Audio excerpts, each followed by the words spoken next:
This is the Powered Up Podcast, show 47. Teachers that are listening, the kids need you. They need us. They need you and they need us in different ways. When we were kids, we needed our teacher because they were the encyclopedia. But now you put the kids in charge. Teachers are the expert in kids, curriculum, and relationships.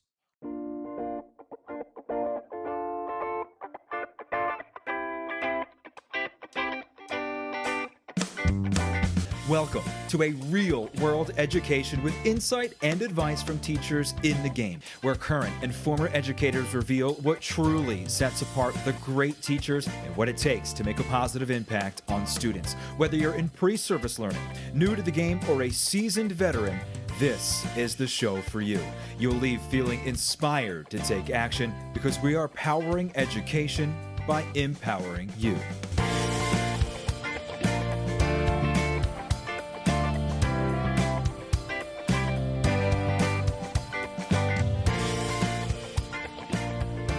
Hey, what's going on, everyone? Welcome to the Powered Up Podcast. I am your host, Ken Ehrman, and as always, I am here with my co-host, Mr. Matt.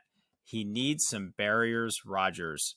Matt, I'm going to delay your official introduction a couple more seconds because during our show tonight with Mr. Adam Welcome, fantastic interview, I said you have to do something, and I'm going to make you do it. So I'm going to serve it to you now. You can say hello to everyone and you can show them exactly what you're doing, and it'll kind of connect towards the end of the interview with Adam. All right, I had this queued up. I knew it was coming. This is my phone. Delete account. Kaboom. Kaboom. No more email on my phone. Holding true to my promise. That feels really uncomfortable. It's kind of like when you leave your phone at home anyway, but we'll see how it goes. We'll see if they need me. They'll figure out a way to get in contact with me. They will. It'll be good for you. And so our interview tonight, like I said, is with Mr. Adam Welcome. He's in the space of education, influencer, we'll say, former elementary teacher, principal, director of innovation. He's done it all, and now he's in the space of keynoting and writing books and just engaging with educators across the country and across the world. And I actually had the pleasure of seeing him as a keynote, and he was incredibly inspirational. The teachers loved him, and he brought the energy tonight as well. Matt, what was one of your biggest takeaways with talking with Adam? I think, honestly, he gave that permission to do what's right for kids. Right? Like, I think one of his books is Kids Deserve It, and also Teachers Deserve It, which I think is interesting. But in that concept, it's really the idea of, at the end of the day, we're doing what we feel is the best thing for kids. And that's a really hard thing for someone to tell us we're doing wrong.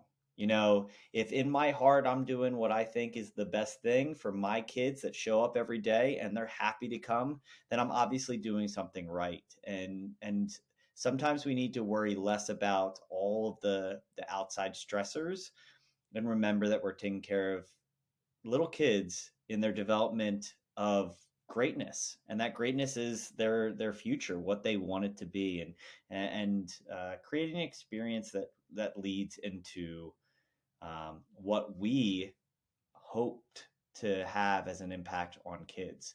Unfortunately for me, Ken, Adam sounded far too similar to how you have gone on to tell us about your classroom throughout the years. What was your takeaway?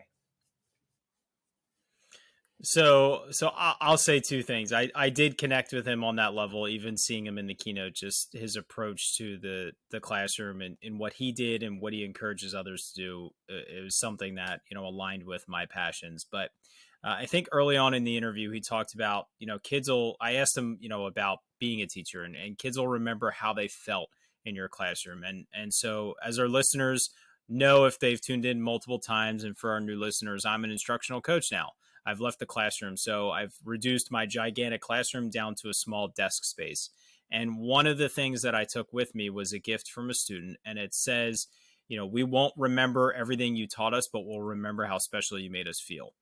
And to me, that is one of the most important things you can do as a classroom teacher. And Adam talks about that a lot. And the other one I heard actually on another podcast today, a quote from, I believe it was Confucius. If you tell me, I won't remember. If you show me, I will remember. If you have me do it, I'll always be able to do it. It's something along those lines. I know I botched it a bit, but Adam really gets into the idea of having kids being producers, not consumers of content, and it's just something that I think teachers need to hear a lot. And he also provides some pretty good actionable takeaways that you can implement into your classroom, into how to just tweak the approach of your classroom. So I think our listeners will, one, be super inspired by his positivity and his energy, but also the great tips that he has to provide us to create that more engaging and less entertaining classroom that he alludes to. So without any further delay, let's jump into that interview with Mr. Adam Welcome. Hi, Adam. Thanks for joining us on the Powered Up Podcast. How you doing today? Dude, I'm doing awesome. It's super great to be on the other side of the microphone and not asking the questions, and I'll just be answering the questions.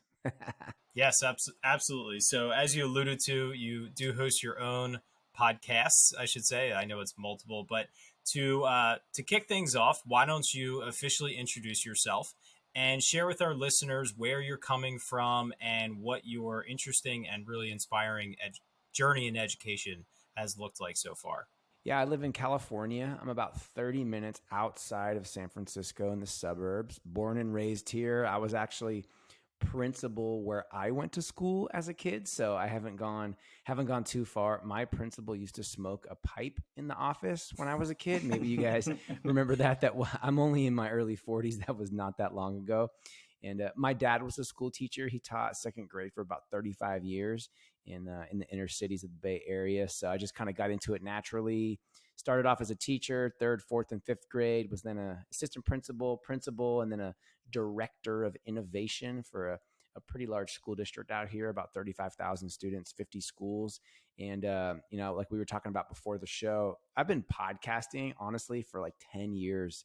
Started off with kids as a principal, and I've been blogging for even longer, about 15 years. And that's kind of really how I got into this whole other world of what I do now, which is speaking, professional development, writing books. I've written some books, and now I just get to travel all over the country and work with teachers. I'm still a teacher. I just feel that I have different students, and those are teachers and principals and central office people all over the country. I do a lot of ed tech conferences, Canada. I just did a keynote for 5,000 educators in Mexico and Central America, which was pretty cool. So trying to get the whole like translation going down when you're doing that, and some things just don't translate. So they just kind of look at each other. But that's kind of me in a nutshell. So I will say that I had the pleasure of meeting Adam probably about a month ago. He keynoted at my district, and ironically, I had followed him on Twitter before I even knew he was coming to my district, and I sent him a random Twitter direct message. Hey, will you be on our podcast? And I think maybe after I met you, you accepted, but I had no idea that I had even reached out before I knew he was coming to my district. But after you had come, I was super excited that you said yes, because your keynote was fantastic. Our staff absolutely loved it. I have been to many keynote flops, and it was absolutely the opposite of that. It was very inspiring. So you have so much to offer between your knowledge, experience, and what you're doing right now in education. But before we really jump into all that, if we talk to one of your former third grade, fourth grade, or fifth grade students that you had, back in the early parts of your career, and I said, hey, what was it like to be in Mr. Welcome's class? What would they say? What would be the thing that stuck out to them about being in your classroom? Yeah, that's such an awesome question, Ken. And I got to say, I'm glad that we met in person, because I don't think I responded actually to your DM about the podcast, but we're here now, and that's what matters most. So if anybody's listening, they have a podcast and they want to have me on, send me a DM, and we'll find a time to make it work. My students would say, Mr. Welcome made me feel special, and he boosted my self-confidence. Pete Carroll, who famously is the former coach of USC, and I think now he's still the coach of the Seattle Seahawks. I'm not a huge football fan. And he has famously said, a player's like self-confidence is the most important thing to them. So if we translate that just to students and teachers and human beings, why would we do anything to like hurt that self-confidence?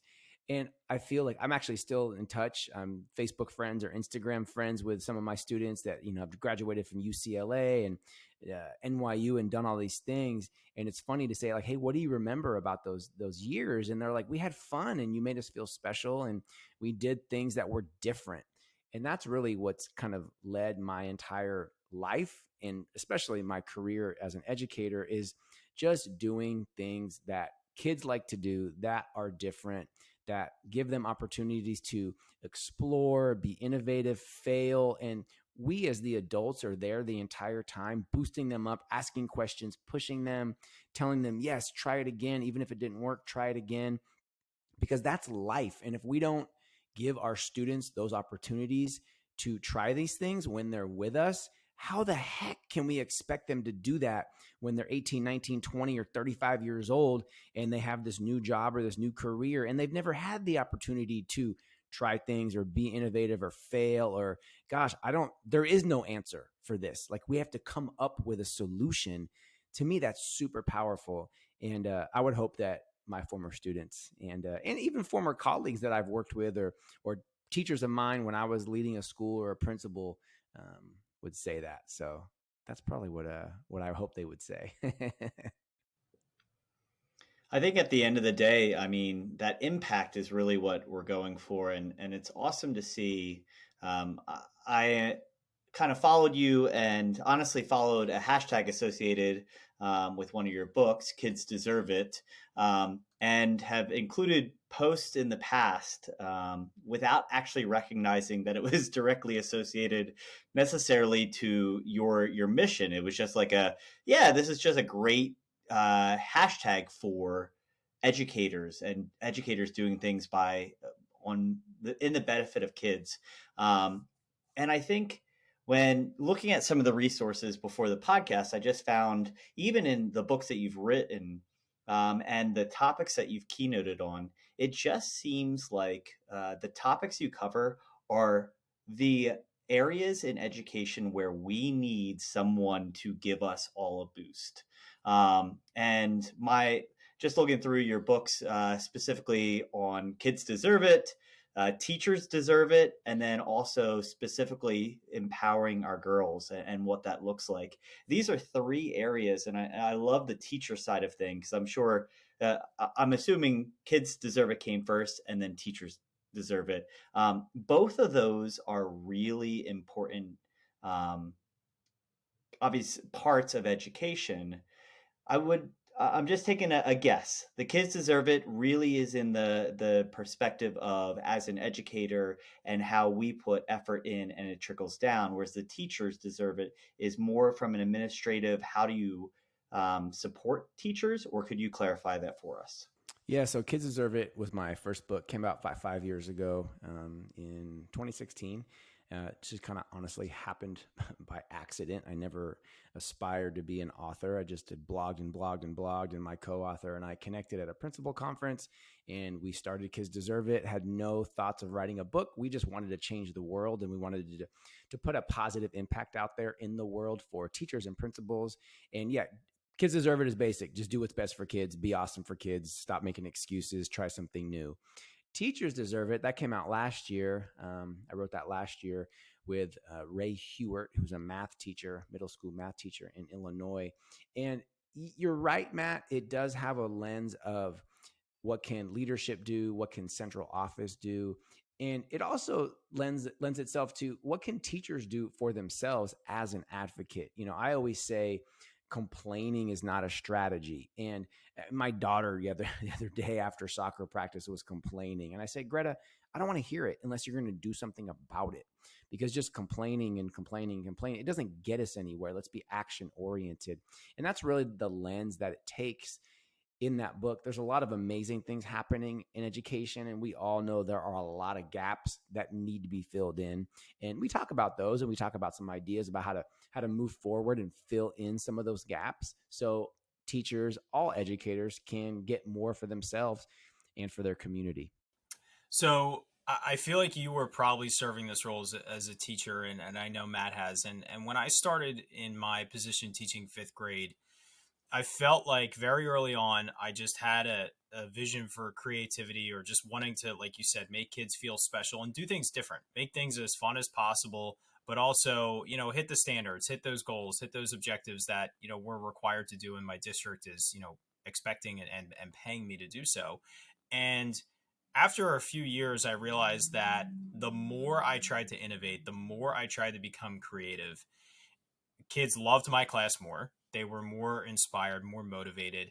They wanted to work harder. And it didn't have an impact on my standardized test scores. They stayed about the same. They were good when after the first couple of years, and they just remained good. They were solid scores. And so I would try to, when teachers would ask me, how do you do this stuff and still hit all the standards? It was sometimes difficult for me to kind of put it into context how I pulled that all together. So for teachers that are maybe earlier in their career listening to this or just hitting their stride where they want to be more creative and innovative in their classroom, how do they know they're on the right track with making a difference for the kids, but also not veering off the path of the, expectations that their districts would have? Yeah, I think a super simple thermometer is what's the volume level in your class.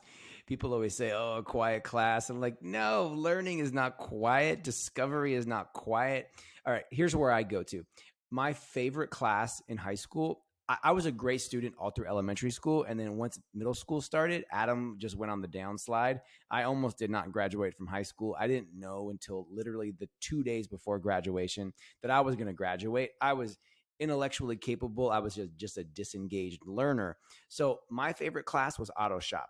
All right. So auto shop to me is like the project-based learning. It's like the blended learning of 2021, 2022. If you need some resources, Catlin Tucker is a good friend of mine. She's got a ton of blended learning books and podcasts and resources and blog posts that she puts out. Just go to Twitter and type in Catlin Tucker. But I bring up auto shop because what we did was we were in like the classroom learning about transmissions or oil changes or brakes or whatever the heck it was. And then we went out into the shop and we actually worked on the car. That's the project-based learning. That's the blended learning of like right now. And this was like 20, 25 years ago when I was in high school. And if I had every class like that, I would have been in such more engaged learner because I'm getting dirty. I'm trying it. It's not like, okay, here's this worksheet or cookie cutter. We're all going to do it the same way. And I mean, I hate when I go into a classroom and I look on the wall and there's like an art project or a writing and they all look the same. The only thing that's different is the student's name. Everybody learns differently, which means they're going to put out a different product. So when I think about that, it's take the hardest lesson that you have to teach and then just try something new with it. Try something new and say, hey, we're going to use this. We're going to take an iPad and we're going to make a little stop motion video, or you don't have iPads, create a flip grid and have kids just flip grid about what they learn and have them talk and get some, you don't have that, get some cardboard and get some tempera paint. I don't care what level you are, pre-K or high school, and have kids build something. I know, Matt, you teach fourth grade and you love like the historical part. We're talking about California. Have kids build something in cardboard. And then if you have a robot, have them code the robot around the thing, take the Liberty Bell in Pennsylvania or, some type of historical thing. That's where you're going to get kids thinking and moving and talking and failing. Don't give them another worksheet. No more dioramas, no more mobiles, no more PowerPoint presentations, no more tri-fold cardboard for the science fair. It's not interesting. It doesn't move the needle. It's us just telling them what we want the product to look like. I mean, how many PowerPoint presentations have y'all sat through early on, maybe when you were kind of going on this journey, and the back is to the class and the kids just reading all the different words on the slides? If you do research, if you go to fastcompany.com or inc.com and you look, all these big companies, Google, Salesforce. My brother is an executive with these big companies for a long time. They have rules. You can't put more than like 10 or 15 words on a slide in your slide deck. You know why? Because we're not just reading to you. Just put a picture. When you just put a picture, and Ken, you've seen me speak. This is really how I present as well too. I have to tell a story and I have to really know my information. I've done my research. I've talked about it. This is just the oral presentation. If you have iPads, create an iMovie. That really tells a story. So how do you get started? You just do something completely different. And you know what, people that are listening, it's going to be uncomfortable. It's going to be uncomfortable. And you're going to get that little feeling in your tummy where you're like, I'm not quite sure how this is going to go. You know what? The kids don't care if you know what you're doing. They care that you try something new. They care that you open the door and you go, hey, look what's inside that room. And they're like, I want to go in that room because it's different. It's not a worksheet. It's not reading Charlotte's Web and then here's 20 vocabulary words. Go find the vocabulary words in the book and then write the definitions down and then write them in a sentence. Said no kid ever. It's just trying something a little bit different. That's it. And then once you get hooked on it, you're going to open up a little bit more. And then it's going to open up a little bit more. And then you're going to go, oh my gosh, what have I been missing? What have I been missing? It's like you've dated the same person since you were 12. And then you go off to different colleges and you're like, oh, wow, there's different people out there. Wow, that other person was great, but look who I just found. And, you just got to try it. It's going to be okay. The kids need you. Teachers that are listening, the kids need you. They need us. They need you and they need us in different ways. When we were kids, we needed our teacher because they were the encyclopedia. But now you put the kids in charge. Teachers are the expert in kids, curriculum, and relationships. The adults don't need to be the expert in that new thing that you want to do or that you don't even know you want to do. Put them in charge, stand back, see what happens, ask questions, guide, move, push, pull back. You're going to go on that journey together. That's where I would start, Ken. That's a fantastic answer. And what I love about what you said and, taking small steps towards it. And what I found is in the past, when I try to change the way I've done things, I look at the lens of how can I make this more fun? How can I make this more engaging to the students so they're actively creating versus just replicating? But what I have found and what I encourage teachers to do in my position as an instructional coach is once you create the opportunity, stop paying attention to the engagement and start paying attention to the higher level thinking that goes on, because it's not our direct intention for that outcome, but the higher level thinking skills that come out of activities like that are something that we can't create in that, that direct instruction matter that we try. And specifically with that PowerPoint example, even just change the way that the project ends. When I had my students creating presentations, we did not do, one person in front present to the class, next person in front, because they were relatively repetitive. Even on a unit like natural disasters, there's only so many natural disasters when there's 30 kids.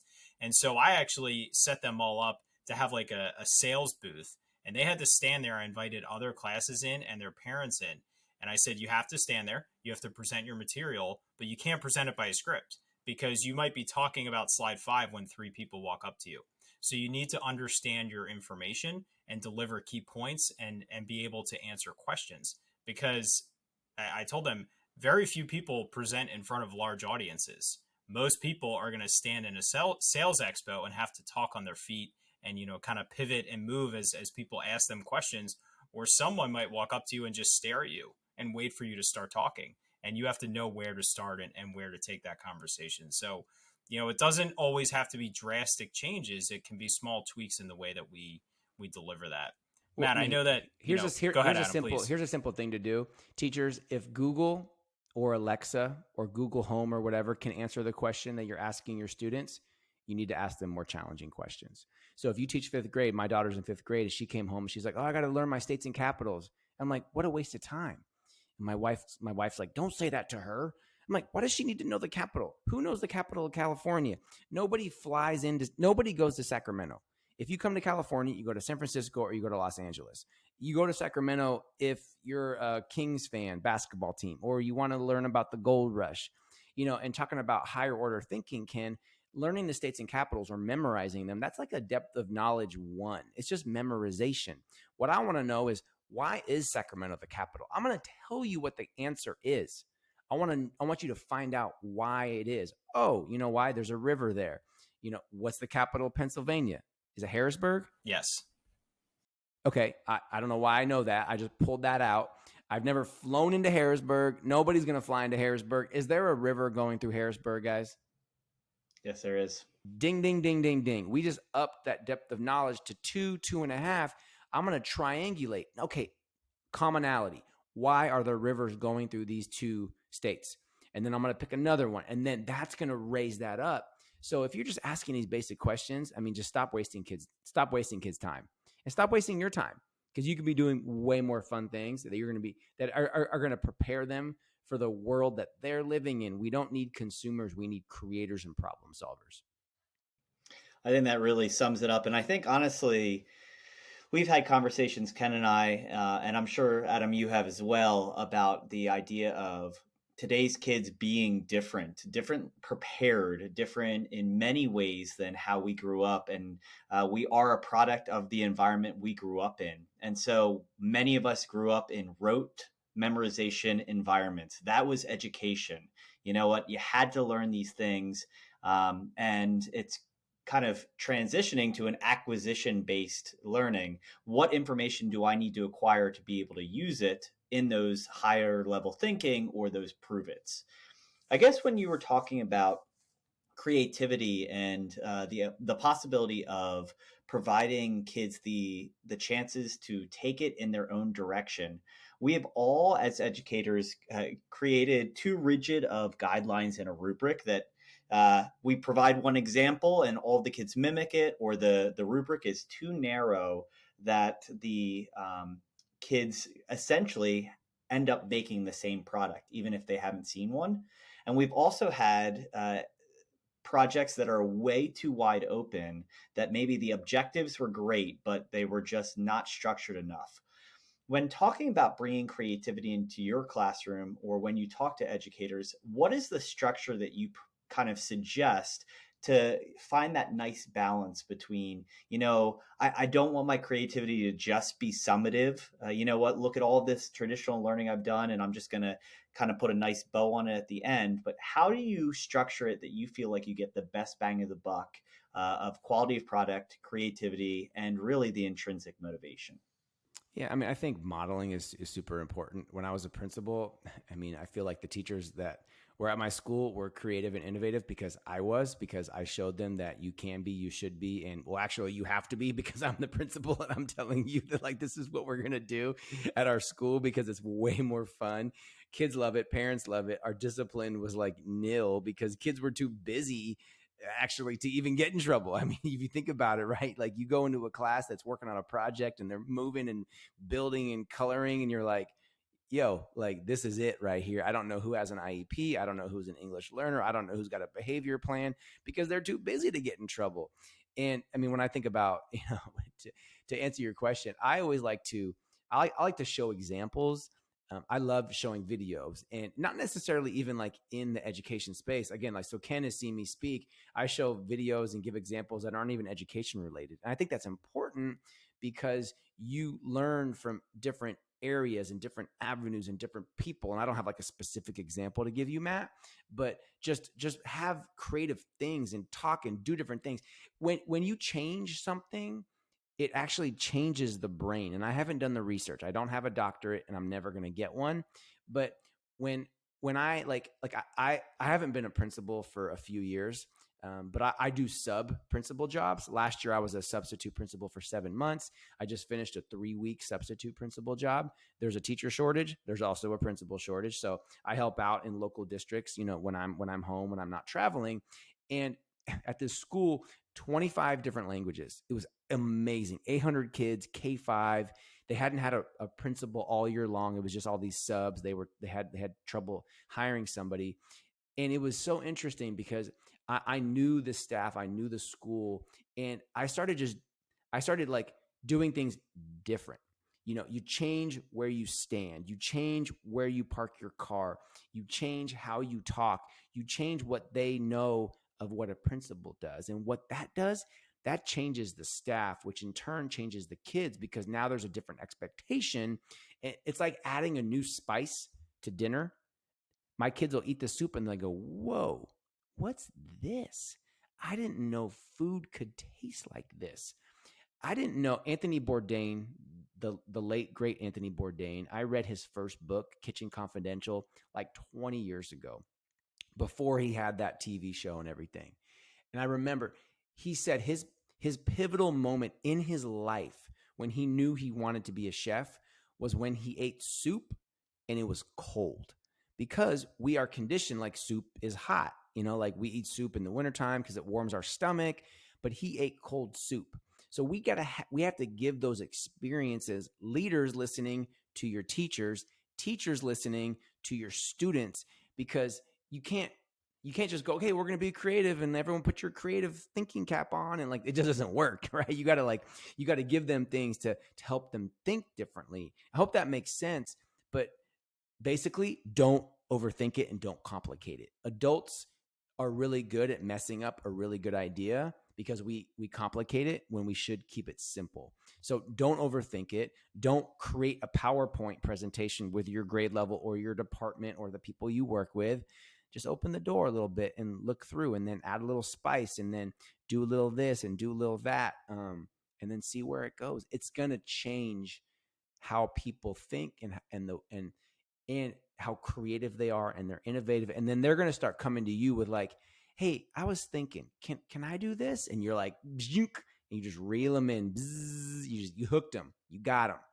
But you got to add a different spice that they haven't tasted before. That's going to do something in their brain. I'm sure there's brain science. I don't know, but it's real because I've seen it and I've done it. I think that just nails the concept of good teaching leads to good teaching.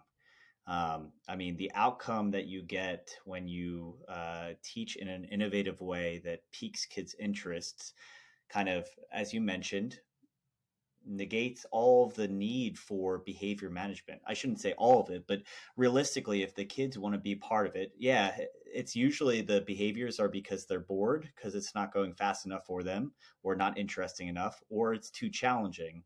And if it's too challenging, what safeguards are you providing? And that's really the two lead cause to behavior challenges in a classroom, maybe attention, those type things. But you know what? We've all had a lesson that has absolutely gone incredibly well, and looked around. Hopefully we've taken the time to look around and just see, you know what, it's operating how it actually was designed. Hopefully that's more lessons than we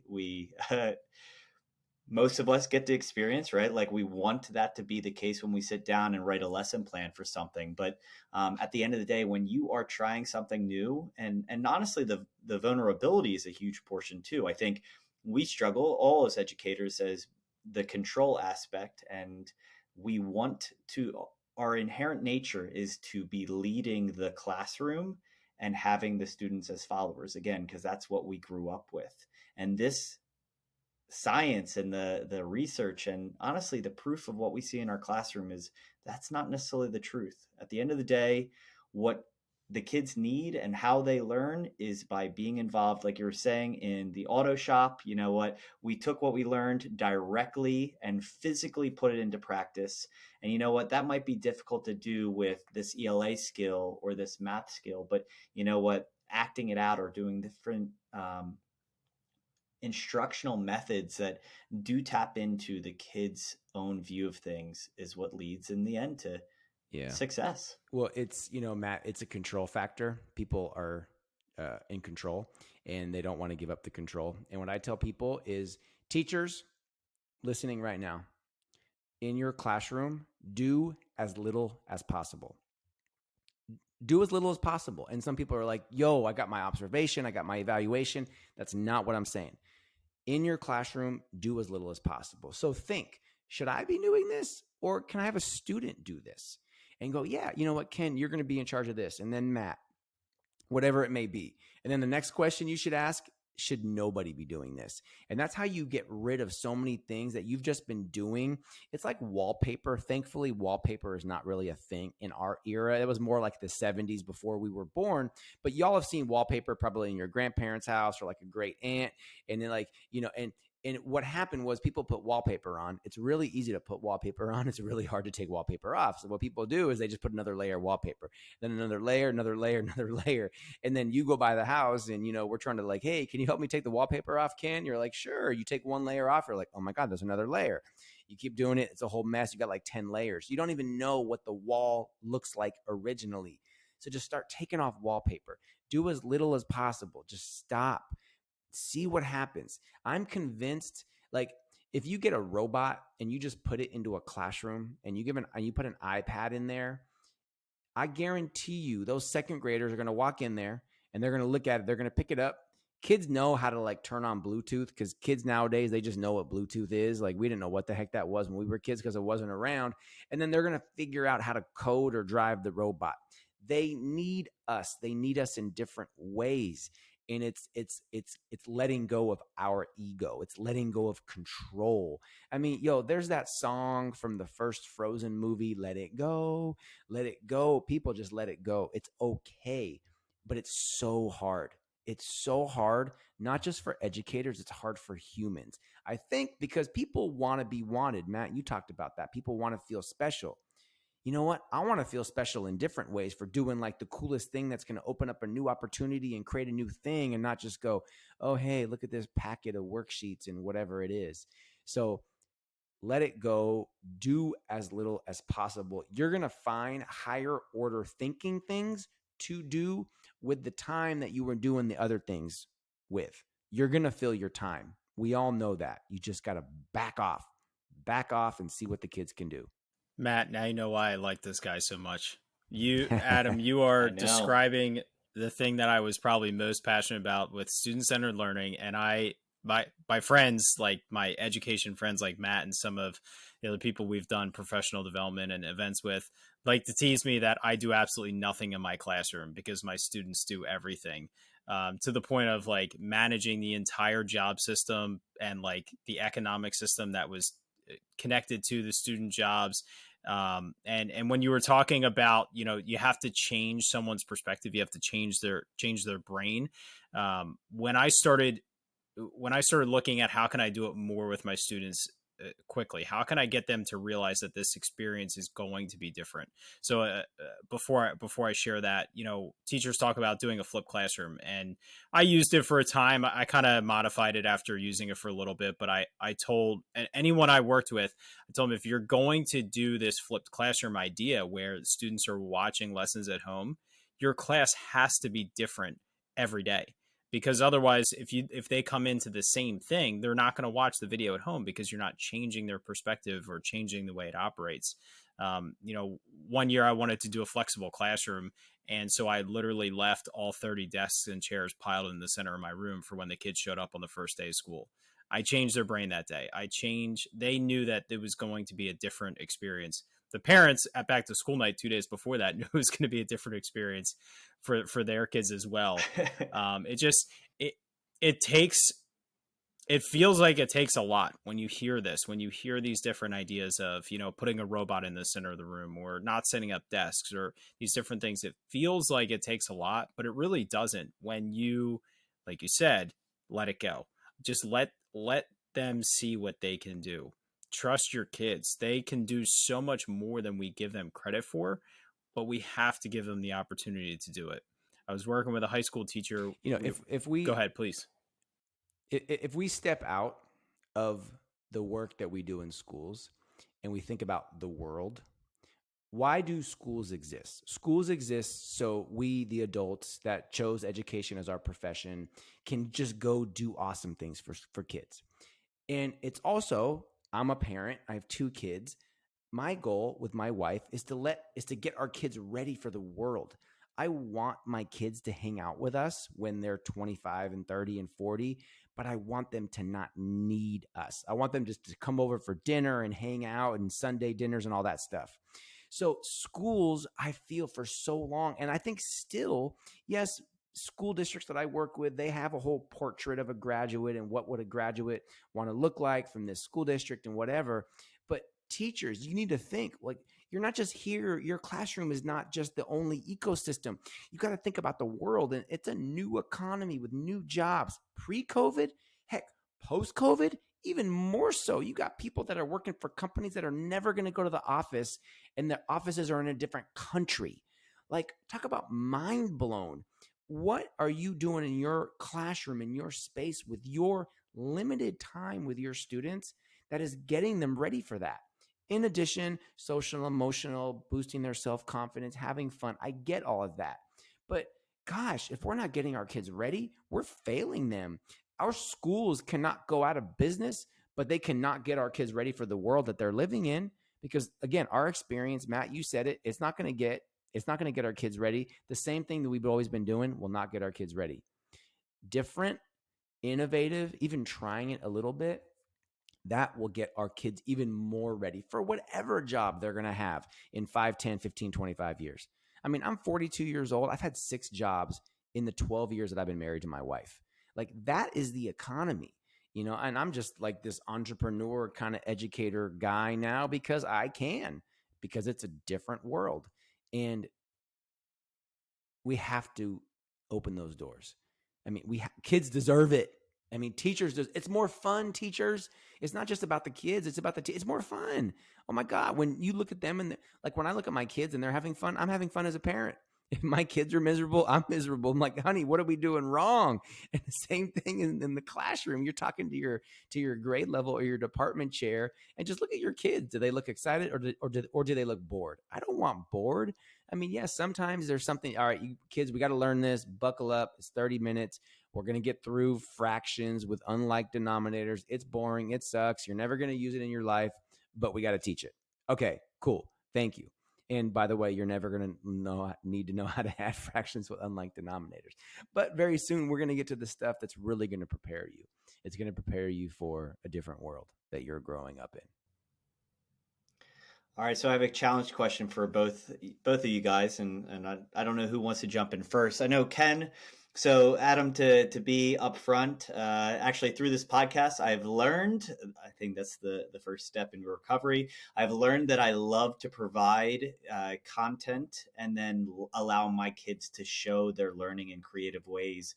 I'm not quite in a student-centered classroom right now. And Ken has talked through this podcast and years before, just talking about this journey of a student-centered classroom, of all the work that he does before he gets started with the lesson. And in my head, what that translates as, you do a lot of busy work, you make some copies, you're thinking, you're maybe talking with colleagues, and then kids walk in, you put your feet up on the table, and they just start doing their thing. And I obviously know that that's not true. But what does the work look like going into creating these student-centered lessons? I mean, I'm exhausted just listening to the, or maybe intimidated by the aspect of teaching all these lessons in a single day, and the preparation that goes into that. That creative energy is exhausting. It's well worth it. I understand that. But being on this side of things, I am almost intimidated to get started. What does that work look like? Where are you getting these ideas from that lead to the kids being able to jump off that diving board and go right into it? Obviously, previous structure is a different thing, but what does that look like to set up a lesson and really continue to innovate? Where are you going to gather further ideas? Because there's one of you and many lessons to teach. Yeah. I've always prepared as little as possible. I'm not a big preparer. The bell rings at 2:30. I'm out of there at 3 o'clock, 3:15, because I want to stay married to my wife and I want to have a life outside of school and work, And I also feel too, if you prepare so much, like you can prepare 10 outcomes and the kids are actually going to go to 11 and 12. So I would actually even hesitate to prepare too much. To me, the key word is engagement. Just engage the kids, not entertainment. There is way too much entertainment, I believe, happening. Like, just go on Instagram and type in teacher, and it's just like, to me, it's a fashion show, and I'm not slamming anybody, but it's you don't work on a cruise ship. Engage the kids, make them an active participant in the learning. And it's not going to go perfect. And you know what? Like, you can prepare so much and they could use none of it. They can use none of it. So just under prepare. Say, hey, we're going to learn about this. You can use this, this, and this, and then see what happens. And that's where your expertise of kids, curriculum, and relationships come in. So once you're in there, you can help guide them and they're going to figure it out. Not a super sexy answer. It's a super simple robot. Make sure it's charged, make sure the Bluetooth is on. I mean, some basics, but I would just say go on the journey with them. And the sooner you do that and the more often you do that, the more comfortable you're going to be and the more comfortable they're going to be, especially when it's something that you or they don't know how to do. You're going to figure it out together. So I would say my answer is pretty similar in terms of not over preparing for it. Uh, in terms of trying to tap into that creativity or find that vision or that path you're going to take, I found that I do it through questions. I look at an upcoming unit, or I look up at, let's look at, once you're, to Adam's example of adding fractions, like once you get past those like basic skills and you look at how are they being asked to apply it, looking at that stuff, asking myself questions. I just keep saying, like, how can I make this more engaging, not entertaining? How can I get them to produce more? I would just ask myself questions. And when I come up with an idea, what I think is most important is you have an understanding of why you are trying to do it different. What are you trying to elicit out of the students? And it might require you to prepare, a couple of materials. It might require you to kind of have not a timeline, but like a stepping stone of like, here's like the 5 steps that we're going to do to go through this process. But really understanding why you're doing it and what you're trying to get out of the students, what the skills are that you're trying to kind of circle around. And then I was always really explicit with my kids. I would say, hey, I had this great idea. I would usually always say, like, I thought of it at like 3 a.m. when I woke up in the middle of the night. Sometimes I did. And I think they just liked hearing that, even if I didn't. But I would say, here's what I think it's going to allow us to do. I don't have all the details set up. We're going to figure it out together. And, we're either going to say, wow, that was awesome. And next year I'll do it and I'll have a little bit more prepared. I'll have a little bit more there ready to work the kids through it. Or I might say that sucked. I'm never doing that again. And we move on and nobody's hurt by it. But, for me, it was, and Adam, I'm pretty sure you're associated with this publisher, but after reading Teach Like a Pirate, which I would recommend every teacher reads, he talks about, there's people say, oh, I'm not creative. And he says flat out, everybody's creative. It's just about asking questions. And it made me realize that's how I was creative. It was through asking questions. It was asking, what do I want the students to do? What is a tool I can bring in? What is a technology piece I can bring in? Or, how can I make this low tech, no tech for them to do? And just trying it. And I think there is value in preparing less, so you can see how it goes and you can see gaps where you might need to prepare more the next time. And you can also see gaps where it's good you didn't prepare, so the students are navigating and figuring that out as well.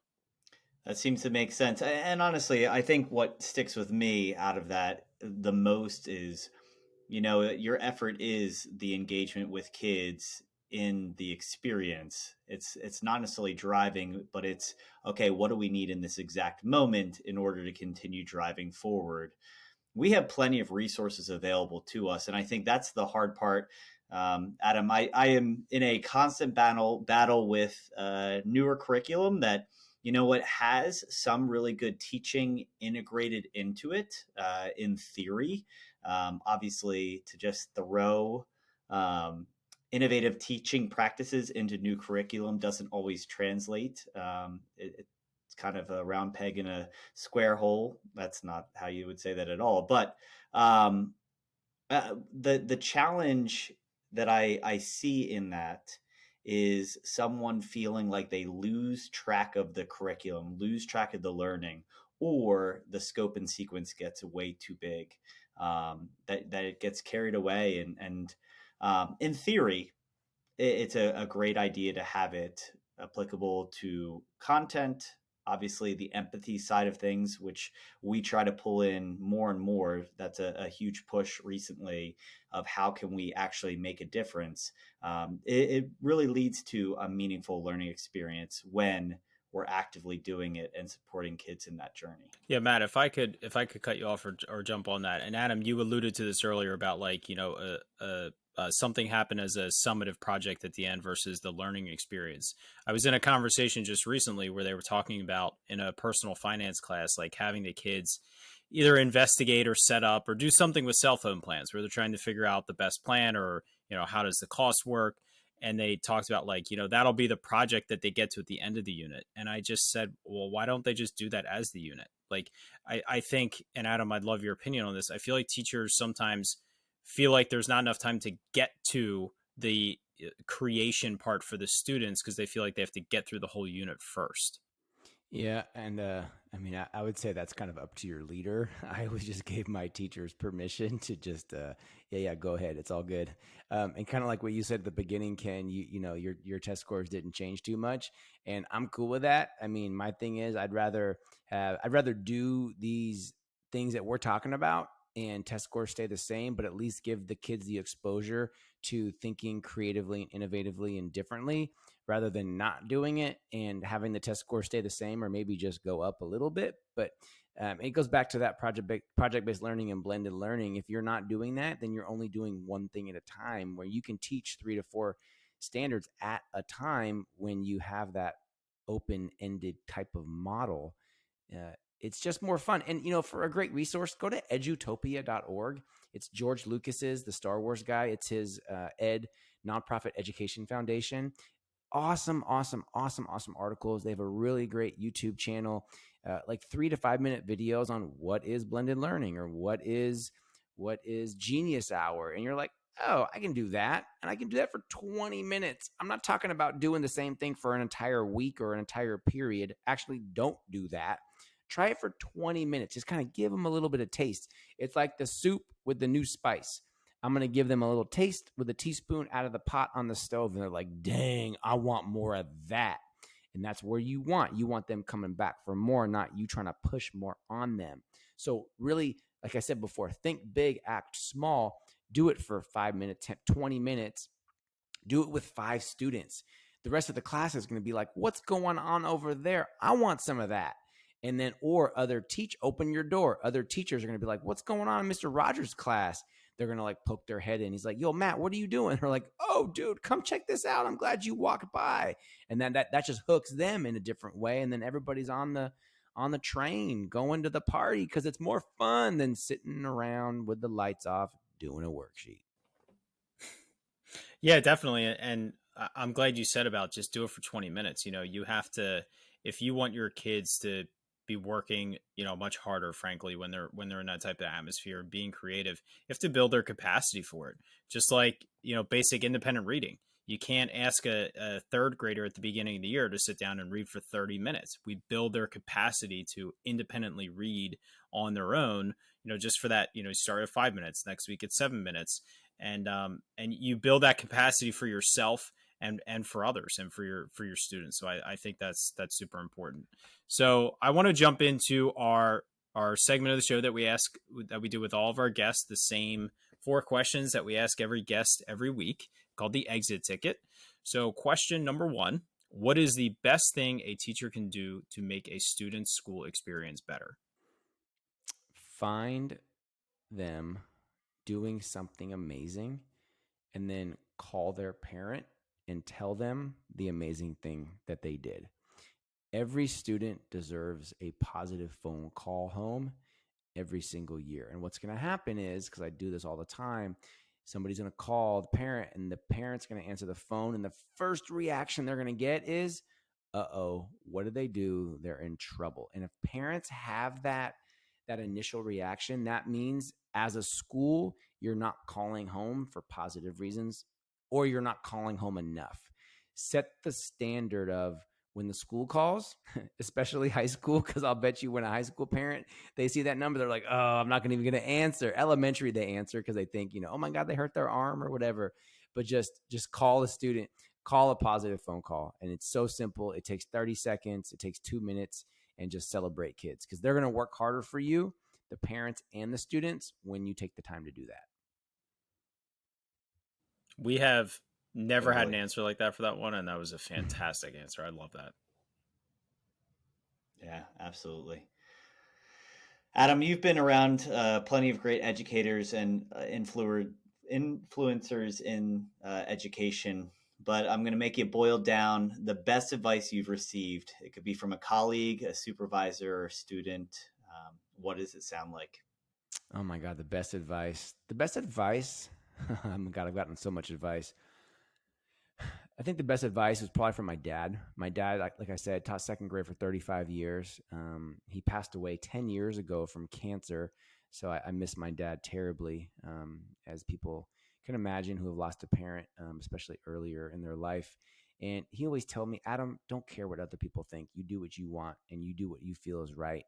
And as long as it's positive and it involves teachers and kids and it's good, don't listen to the haters and don't listen to the naysayers, because people are going to always try to bring you down, and don't listen to them. You get people on your team that are positive, that want to be on your team, and that you want them on your team, and you go forward. Don't listen to the people that are just going to be negative and try to bring you down. That's great. I think we all need to hear that. Adding to that, right? So we understand school year goes in waves. There are positive days and even positive moments might be all we're living for. But there are also these days of challenge that we know are upcoming. Conferences are always challenging. Report cards. The winter is upon us. So what do you think every educator needs to hear or think of to power up to push through those moments of struggle? Yeah, I always have like a different take on this kind of a question. I'm a big believer in barriers. I don't really believe in balance. I think balance is completely unattainable. How do you have balance with a job and a family or kids and like a dog and travel and everything else? And so put up barriers in your life, in your professional life, and in your personal life. So you actually don't have those moments, because you can also say, okay, well, yeah, I know I should do this and that, but like that's balance. And how do you carry 25 pizzas? You can't. You're going to drop them and dinner's ruined, but you can carry 3 to 5 pizzas. I mean, most people can. And that's barriers. Like I feel like I don't have those moments. Yes, they do come up, but the frequency is so far less if I didn't have barriers in my life, where like for the last 2 years as a principal, I didn't have my email on my phone. I had my calendar synced, but not my email. You know why? Because I'm busy. I'm busy supporting teachers and I'm busy connecting with kids. And if you need me, I'll check my email in the morning and in the afternoon. If you really, really need me, call the office or call my secretary and she can find me with the walkie-talkie. Or if you have my cell phone number, send me a text message. But email is like the death of so many people, because like, oh my God, my stepdad gets 150 emails a day. And I'm like, Jim, who is emailing you? You're 75 years old. And it takes him hours to go through all the junk on his email. I'm like, unsubscribe, unsubscribe, unsubscribe. He hasn't put barriers up with that. And it's a time suck. So I just take a different viewpoint on it.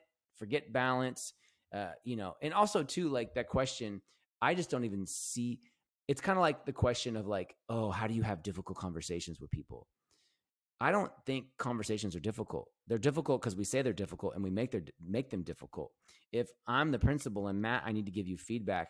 Hey, Matt, great lesson. These things you did really well. Here's this one piece, like I think you really have to work on it. I'm here to support you. Here's a resource. Here's an article. I can even watch your class. If Ken does this really well, actually. Go observe Ken for 30 minutes. I'll watch your class. You get some ideas. Boom. And you're like, sweet. That wasn't that hard. You know what's a hard conversation is the parents in your class coming to meet with me and you're like, yo, this teacher, blah, blah, blah, blah, blah, blah. That's a harder conversation. So it's also, again, I'm not a PhD, but like the brain research, if you say it's going to be hard, it's going to be hard. If you say, I got this, it's no big deal. You got this. It's no big deal. Yeah, I just want to reiterate, because I was going to say it before you brought it up. Take the email off your phone. There's no reason for a teacher to have email on their phone, and if there is, I'd love to hear why. It just, when you're in the classroom, you're there with your students. You have your laptop or your computer there to check your email, and try not to check it at home as much as possible. I get you might have parents reaching out, and but even like you said, those barriers. I typically would check my email when I got home, just to make sure there wasn't a confusion of anything from the day. And I would never respond to a parent at home unless there was a really, really good reason to do so, because I wanted them to understand that barrier that when the day was over, a half hour after the kids left, like I'm home with my family. And so those barriers, are set up on that side too. So our last, You guys, I got to tell you a quick story. The please. school where I was just a principal at for 3 weeks, I was overhearing a conversation with one of the teachers, and I jumped in. I'm like, wait, what happened? Oh my God, on Saturday, I got this message from this parent, blah, blah, blah, this and that. I'm like, Saturday? What was the message? It was something like random. The parent was upset, whatever. I'm like, wait, they emailed you? No, it was through Class Dojo. I'm like, okay, what time was this? Saturday at 11:10 p.m. I'm like, first of all, why do you have turn your notifications off? And wait, I said, wait, did you respond? I did. You received and responded a message at 11:10 p.m. through Class Dojo from some parent in your class that was upset about something that you can't even do anything with about right now. I said, you need to sleep. Teachers deserve sleep. So y'all, if you're not going to turn your email off, at least turn it off on Friday at 3:00 and turn it back on Monday morning. Because you know what? If there's a really bad accident or someone's injured or sick, somebody's going to call you. They're sure as heck not going to email you. Put up barriers. Your family deserves you unobstructed without the ding, ding, ding, ding, ding of all the emails and notifications. Oh my gosh, take your life back, people. Sorry, I had to tell that story. No, thank you. That paints it. That paints it. I mean, it paints it perfectly. It's because so many teachers are doing it, and I really just think they need to hear over and over again that it needs to be taken off their phone. Matt, is your email on your phone? It's on my phone. It's on my tablet. It's on all sorts of things. Take it off. All right. I'm gonna make you take it off during the intro if you don't do it right now. So, last question. It is easy to fall, and we've talked about this all night, so I'm really interested to hear this answer. It is easy to fall into facilitating a repetitive classroom. What is it that separates the teachers who constantly seek change, innovation, and bringing in new teaching strategies to their classrooms? I think the best thing that any of us could do is to have a professional learning network. Now, your PLC are the people that you work with. They're in your department, they're in your grade level, they're in your building, they're in your district. But if you want to bring new things in, you got to be on Twitter. You got to be on Facebook, Instagram. I mean, whatever it is. I mean, Twitter is my choice because you can just connect with people from all over the world that you don't even know. And that's where you're getting new ideas and blah, blah, blah. I mean, people have always asked me, like, where'd you learn that? I'm like, Twitter. Where else can you learn that? If you're not on Twitter, I don't know where the heck you're learning from.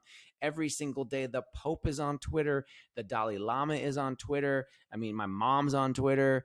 And you can just put in, like, let's say you want to learn about blended learning. Just go to Twitter and type in blended learning. It's better than Google because you just click on recent and you're going to find somebody, Catlin Tucker for one, but you're going to find a practicing teacher in Louisiana that just shared a blended learning lesson or a makerspace or a robot or coding or podcasting or video creation or flexible seating or language arts or second English learners or whatever the heck it is. That's where you can show up every day because you spent 5 minutes on your phone on Twitter looking like, oh, you know what? That's cool. I'm going to try that. I'm going to try it with 3 kids, or I'm going to try it for 15 minutes and I'm going to see where it goes. To me, that is how you get off of Educator Island, by just getting new ideas and trying them out. And they work, great. If they don't, tweak it, flex it, flex it, flex it. Most things never get done because they don't get started. You got to try something new to get started and see where it's going to go. So follow me, Mr. Adam Welcome. You connect, you need help, you need resources, whatever, reach out to me. I'm so happy to help. If I don't know, I'm going to connect you with one of the 65,000 people that I'm connected with. Who has 65,000 colleagues? I do, because I'm connected with that many on Twitter. I mean, and you're in a district in wherever, USA or the world, you might have 5. Oh my God. 5 is amazing. 65,000 is more amazing in different ways, right? I mean, that's your PLC and your PLN, and they're both super important. That is way, way, way too true. And honestly, for those who are jumping into them, try hashtags, as you mentioned, related to concepts that you're familiar with or interested in. As you mentioned, there's a depth, a huge amount that you can lean into that you don't need to be following, right? I can have 20 followers and those can be great people, and that can grow and grow and grow. Might not get up to 65,000, but you can still easily have access to some incredible ideas through social media. So great suggestion. With that being the case, obviously you mentioned you have done speeches before. You have a couple books. What is the best way to kind of continue the conversation with you? In addition to Twitter, I know you mentioned the handle that we can continue the learning. Yeah, Mr. Adam Welcome is my website. I've written 4 books. You can just go to Amazon, type in Adam Welcome. I've given over 275 keynotes all across the country the last 5 years. So if you're looking for a speaker, kickoff, keynote in August, professional development day, leadership coaching, you name it, I've done it. I do it all. I have 3 podcasts myself. They're on my website under podcast. And if you want to reach out, you can that way, or follow me on Twitter. So I just want to say it's nice being on the other end. Like I said, of the microphone, I have 3 podcasts. So I'm always the one planning and recording and editing. So Ken, Matt, thanks for having me on. Everybody listening, I just want to say thank you. I know how fun it is to be an educator. And I also know how hard it can be and how hard it is. And keep your head up. Put a smile on your face. This too shall pass. This country needs you. Your students need you more than ever. Take one thing at a time, one bite at a time, and just have fun. And remember, like, this is the coolest job. Like, we get to hang out with kids. We get to hang out with kids. Amen to that. Adam, thank you so much. This has been a blast. I've been looking forward to this since you said yes, and after, shortly after keynoting in my district. So if you are a teacher or you are someone that makes those decisions in your district, I would highly recommend you bring Adam out. I didn't bring him on here just to market him as a keynoter. And like I said, I've sat in many flops and I've sat in some great ones, and Adam was definitely one of those great ones. So thank you so much. Just thank you for everything you do for education, for spreading positivity. I think it's so important now more than ever, like you just said. So this has been a blast. I've learned a lot. I think it's going to make Matt stew a little bit more about this student-centered journey that he's kind of secretly on, and that we'll continue to circle around those conversations. And Adam, I promise I will make him delete email off of his phone. We'll make sure that happens. So thank you everyone for listening. If this is the first time tuning into our podcast, please subscribe wherever you are listening to us on.